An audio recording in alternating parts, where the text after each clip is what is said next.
asalaamaaleykum yéen mbokk yi xarit yi tàmm di seetaan Seneweb TV ak ñi nga xam ne ñoom ñooy liir loolu nga xam ne mooy seneweb.com ñu amaat mbégte ak contentement di leen dalal fii ci seen plateau spécial comme niñ ko saxoo di def rek di leen indil ay artistes yu mag ay invités yu mag yoo xam ni dañuy yëngatu ci wàllu aada ak cosaan tey jii nag ñu am invité boo xam ni dootuñu ko présenté ci paysage culturel mu nekk benn artiste reggae man ñu koy wax Rasta Blonde daal di fekk baax fële ca Casamance récemment ñu gisoon ko mu def benn point de presse doon dévoiler loolu nga xam ni moo nekkoon album bu yees bi nga xam ni génnee na ko tey jii nag moom mooy suñu gan ñu war a waxtaan ak moom ci lu jëm ci wàllu carrière am ci lu jëm ci ay activité am ak li nga xam ni mooy musique am Rasta ñu ngi lay nuyu. maa ngi lay nuyu mbooloo mi voilà di leen di jaajëfal. vraiment di leen di sant bu baax. waaw ci liggéey bi ngeen di def aussi amoon nañu njëriñ lool. vraiment waaye. jërëjëf gannaaw ba nga nangoo suñu invitation ñëw fii ci Seneweb ngir waxtaan ak ñun par rapport ak œuvre bu bees bi nga xam ni génne nga ko récemment fële ca Douta Seck ñu doon gis loolu nga doon janoo ak taskatu xibaar yi pour wax ci lu bees loolu nga xam ni génne nga ko waaye balaa ñuy ñëw ci loolu rek dañoo bëgg tuuti rek nga daal di dellu si wax ñu kan mooy Rasta Blonde fu mu fekk baax ak fu mu jugee. Rasta Blonde dafa jógee ci li nga xamante ne vraiment ci depuis bi mu nekkee xale la tour boobu ñëw quoi. oui di Rasta Blonde boo xoolee bon y avait des militaires américains yu nekkoon fii Sénégal. ñëwoon pour mission pour 14 jours. bon ma leen di fekk souvent quoi. xoolal touru Rasta Blonde bi ñëwee. avant sax may dugg ci affaire musique. voilà. bon au fur et à mesure may def musique bon comme gars yi dem nañu ba tàmm ba à la fin di ma ko oowee mënatuma ko bañ. ma jël ko def ko surnom pour affaire musique. pour am sa identité quoi. nga daal di ko def Rasta Blonde. parce que siiw naa ak moom trop. siiw nga ci Rasta Blonde bi. nga nekk artiste chanteur reggae man. originaire de la Casamance. tey jii est-ce que mën nga ñu wax clairement lan moo la influencé ba nga def musique. bon li ma influencé ma def musique lu ndaw la. waaw boo xoolee musique aussi pour ñun ñi nga xamante ne dañuy nekk ay nit yoo xam dañuy bëgg di wax. te dañuy xam ni suñu waxee kenn yu déglu. mu leer na man su ma duggee ci musique dinaa am yoon pour génne benn affaire boo xam ne ñëpp dañuy déglu may wax. su fekkee baax na wala baaxul dinaa am benn correction li nga def ni baaxul wala li nga def baax na. moo tax man ma ne xaaral ma dugg ci musique. am loo xamante ne vraiment bu nekkee sama xol ma wax ko ñëpp dégg askan bi dégg quoi. kon su ma la déggee mooy da nga utiliser musique comme benn moyen d'expression quoi. exactement pour nekk benn voix pour ñi nga xam ne sax amuñu voix. mais souvent à travers tes œuvres là à travers la musique bi ngay def yan thème ngay gën di wax ci say musique souvent. bon man thème yi may gën di wax ci musique. mooy ci sa man je suis un homme qui adore la vérité quoi. d'accord dama bëgg dëgg trop. waaw thème yi may wax souvent mooy critique loo xamante vraiment c'est pas normal. quel genre de critique. mooy parfois di nga dox nga gis loo xamante ne mi ngi nekk ci mbedd bi. loo xamante vraiment du yoon. te gars yi ñeme ñu ko wax man dama koy bind. am nu ma koy waxee. voilà. waaw d'accord c'est-à-dire mooy kon tu te réfères sur les faits de société ak li nga xam ne moom la société bi di dund ak li askan ñuy dund. nga di ko jàllale ci sa musique quoi. exactement mu nekk benn moyen d'expression. exactement kon mën nañu da nga koy utiliser pour mu nekk benn vitrine pour véhiculer ay messages. effectivement. d'accord la musique c'est je peux dire c'est pour lancer un message aux gens. d'accord boo xool quoi. d'accord effectivement défendre ceux qui n'ont pas la voix. pour dire aux gens ñu lii la ñu bëgg. et voilà loolu quoi. d'accord alors vous êtes artiste reggae man. vous êtes issu d'une famille de griots ou bien. vous êtes dans une famille de musiciens chanteurs ou bien. oui je ne suis pas né d'une famille griot. ou d'un grand chanteur non. peut-être qu'il y avait un grand-père qui était chanteur. mais ça fait des années. parce que man sax xaw ma ko sax quoi. wax dëgg yàlla xaw ma ko. bon il paraît que dans la famille il y avait un chanteur. il y avait un chanteur. Est-ce que ça a été facile pour vous au début ndax yomboon na pour nga nekk chanteur reggae man ba fi nga yegg si nii tey. C'était tellement difficile au début quoi. Ah bon? Ouais, très difficile. Ça a été comment? Parce que daaw moo am ku ma jàppale quoi. ba tey nii kii rek moo taxaw muy sama ménagère Thierno Sarr. di def guddeeg bëccëg di ma dugaloo fii di ma def lii di ma jàpp à 100% vraiment. Ouais moom rek laa gis.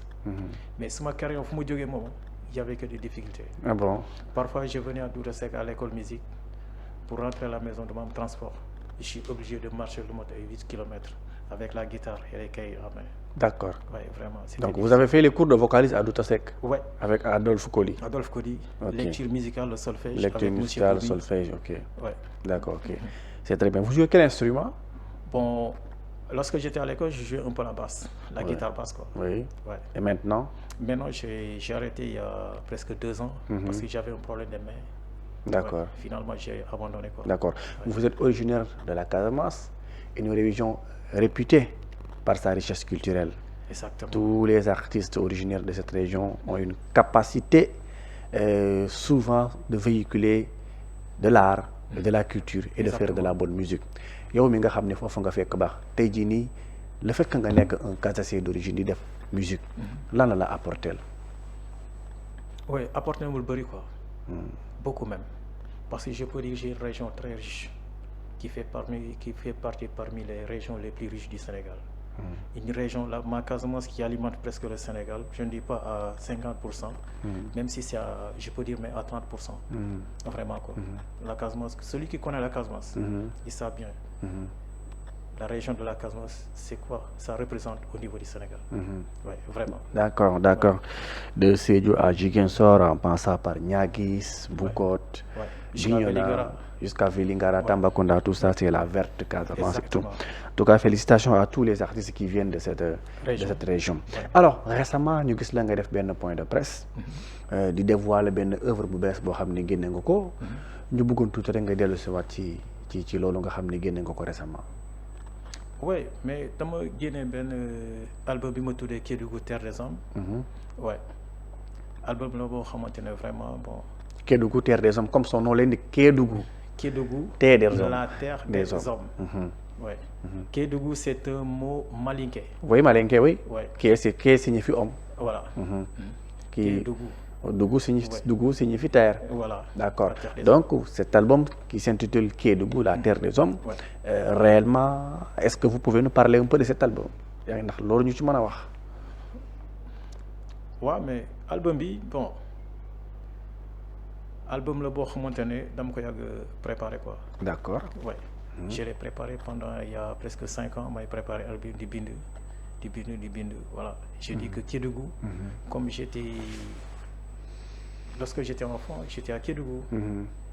Je suis élevé par mes parents de Kédougou. Mais pourquoi pas génne bind benn affaire liggéey ko mu baax. tuddee ko waa Kédougou. Après là, je me suis dit que l'album bi may génne nii. dama koy tuddee waa Kédougou. Donc vous rendez hommage à la ville de Kédougou, la région de Kédougou et ceux qui sont de Kédougou, les gens de Kédougou quoi. Tous les gens de Kédougou, mes pères qui sont à Kédougou, mes mamans et papa, et tous mes grands frères qui sont là. D'accord. Et l'album est combien de titres? ñaata titres moo ne ci album bi? 8 titres. 8 titres nga ci def. Souvent album bi yan thème nga ci kii noonu véhiculé? C'est les messages qui sont véhiculés dans l'album. Bon, ouais, mais message, il y a trop de messages à l'intérieur. Beaucoup de dégouler. Da nga xam ni man wax naa ci biir quoi. Ouais. D'accord. Boo xoolee la première chanson que j'adore le plus, les Nations Unies, là j'ai parlé. Deuxième chanson bi aussi j'ai parlé, les meilleurs des hommes. Là aussi j'ai critiqué un peu, beaucoup de dégouler. Tu vois, vous avez critiqué foofu. Ouais. Loo critiqué? Le meilleur des hommes.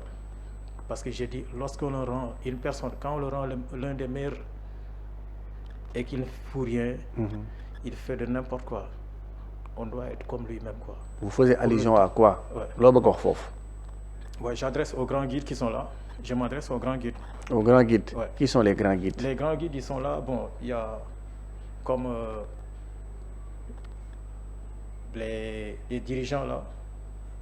Les dirigeants là, ils ont vraiment parfois dañuy def ñëpp yaakaar ci ñoom jékki-jékki tas. yaakaar nit ñi quoi. d'accord mooy c'est-à-dire su ma déggee sax mooy dirigeants yi ngay wax quoi. li vous parlez des dirigeants quoi. j'ai critiqué un peu ñoom ngay critiquer un peu seen gestion ngay critiquer wala lan wala seen doxalin. waaw non su ma critiquer. mooy maanaam nit bu la wóoluwee. ba fal la rek même boo mënu def à 100% jéem ko bégal quoi. d'accord waaw d'accord parce que ñun ñëpp benn lañu. d'accord guide boobu c'est un parent à moi et moi je suis son parent. d'accord ouais il mérite du respect nous aussi on mérite du respect. mais bu ma la diggee su ma mënu def lépp. dama war a def tuuti nga bég sax nga xam ni fàttewu ma la quoi. d'accord dëgg la mais guide yooyu xanaa amuñu ay tur ñan nga exemple ñan nga ñu ci mën a wax. quelque waaw. bon man duma man bon mooy njiit yi rek quoi. njiit yi nekk si dëkk bi comme boo ko jëlee ci gouvernement bi loolu quoi. ci waaw mais njiit yooyu ñan ñooy njiit yi xam nga njiit dafa bari. boo waxee njiit c'est vague. mais kan. bon parce que fii ñu nekk ni sax am na ay njiit. fii sax am na ay njiit. mais vous parlez de quel njiit. quel guide je parle aussi des membres qui sont parfois dans le gouvernement. mais dans le gouvernement comme qui par exemple comme qui il y a des noms. bon parce que dans le gouvernement c'est vague. toutes ces personnes. ñi nga xam ne tey jii ñu ngi ci gouvernement bi. dañoo bari. mais kan. je m'adresse même aux hommes politiques. les hommes politiques. mais par exemple si vous adressez aux hommes politiques. mais il y a l'opposition. les opposants aussi c'est des hommes politiques. kon ñan ngay waxal. parce que bon man gouvernement bi ma tax ma bindoon son bi le meilleur des hommes dañu wàcc ils sont plus là. bon le nouveau gouvernement amaguñu 2 ans si je me trompe pas pour nga critiquer leen critique bon day xaw a jafe quoi. bon boo xoolee gouvernement bu def premier mandat mu jeex. ils n'ont rien fait là tu as la voix avec force de critiquer. comprends voilà. parce que moi je ne peux pas critiquer le gouvernement de Diomaye et de Sonko actuellement quoi. parce que yàgguñu quoi. d'accord il vient de s'installer quoi. donc kon critique bi ngay def nii ñoo ko jagleel ñi fi nekkoon. mais ñi fi newoon ñoom néewtuñ fi.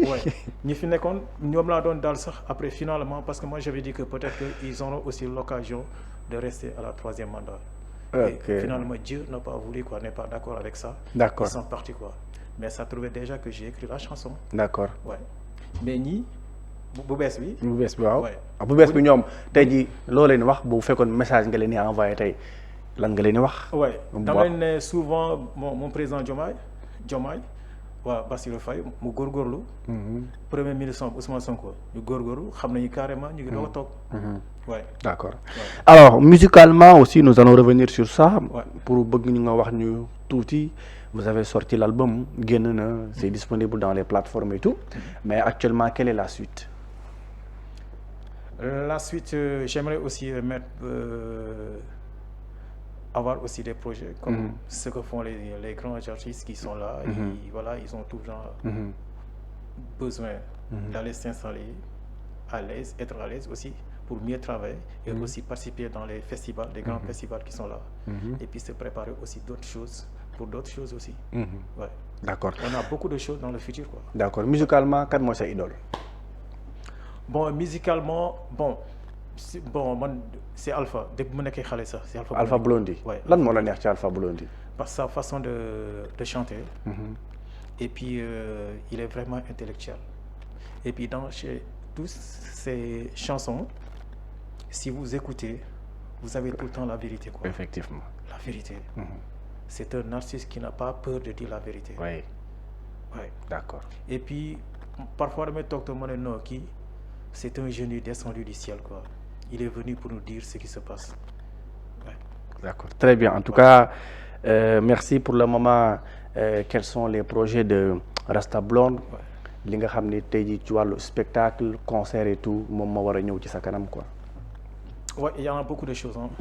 Ouais, parce qu'il y a des festivals qui sont dans la route. Et on espère que dina egg si jàmm. Voilà. D'accord. D'accord. Maintenant, avant de vous laisser partir, vous allez nous gratifier benn prestation bu ndaw en a cappella. Ouais. Oui, allez-y. Ouais.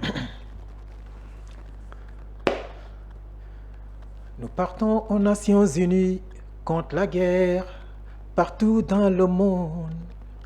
Nous dénonçons ceux qui alimentent la guerre partout dans le monde. Partout où nous serons jour et nuit, respectons les droits de l'homme, l'universel droit de l'homme qui nous délivre de l'ombre. Nous, Africains, nous nous battrons et nous savons que nous vaincrons dans la paix, sans le bruit des armes.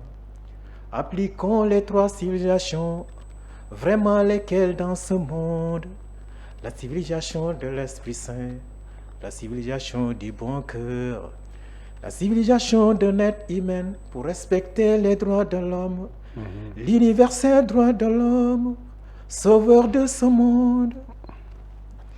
En tout cas, merci beaucoup. Comme je vous l'avais si bien dit, c'est Rasta Blonde qui a été notre invité de ce matin. Je rappelle que nga génne album bu bees tuddee ko Kédougou Terre des Hommes mu nekk un album de plusieurs titres boo xam ne tey jii du génne nga ko ci marché bi et l'album est disponible dans toutes les plateformes de streaming et digital. Mais quel est le mot de la fin? Le mot de la fin, maa ngi souhaité toutes les Sénégalais. Ouais, yàlla may musal ñu ci lu may dégg ci yenn dëkk yi quoi. Ouais, ay guerre, moi j'aime pas la guerre quoi. J'aime la paix. Et je souhaite vraiment une très très grande paix pour le Sénégal entier quoi. Vraiment yàlla may ñu jàmm. D'accord. Ouais, en tout cas, merci d'avoir accepté notre invitation. Ouais. Nous vous donnons rendez-vous très prochainement ici sur Seneweb ci bu yeneen yu bees génnee pour nga ñëw partager ak ñun sa expérience ak sa activité artistique. Vraiment amu leen morom. Je vous remercie waa Seneweb, maa ngi leen di remercier. di jaajëfal bu baax. Je me nomme Pierre-André Kayilou Mpal. Kayilou Mpal. Ouais. D'accord. Nom d'artiste c'est Rasta Blonde. Rasta Blonde. Merci. Merci beaucoup. Ouais. Mais nag waroon ngaa wax kan ngay critiquer nag. jërëjëf mbokk yi xarit yi ñu ne taamoon di doon seetaan. Rasta Blonde moo nekkoon suñu invité ce matin ñu ngi doon jox dig daje ba beneen yoon fii ci Seneweb jërë ngeen jëf merci beaucoup.